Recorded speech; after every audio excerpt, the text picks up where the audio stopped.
অক্ষৰাৰ কথা মনত আছেনে আপোনালোকৰ?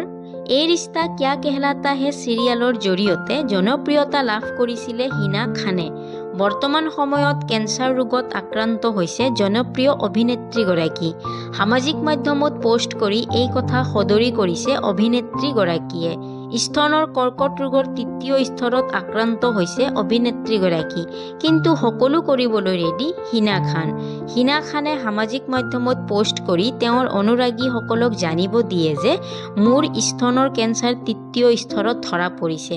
এই প্ৰত্যাহ্বানমূলক নিদানৰ মাজতো মই সকলোকে আশ্বাস কৰিব বিচাৰোঁ যে মোৰ অৱস্থা ভাল।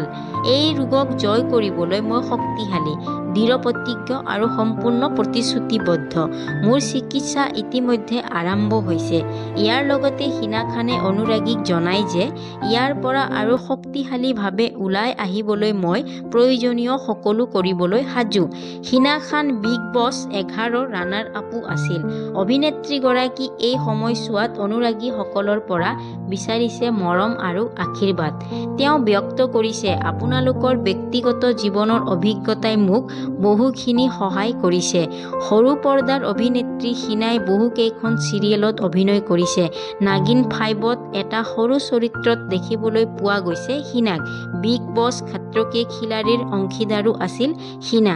অভিনেত্ৰীগৰাকীৰ এই দুৰাৰোগ্য বেমাৰৰ খবৰৰ পিছতে এতিয়া তেওঁৰ অনুৰাগীসকল যথেষ্ট পৰিমাণে চিন্তিত হৈ পৰিছে।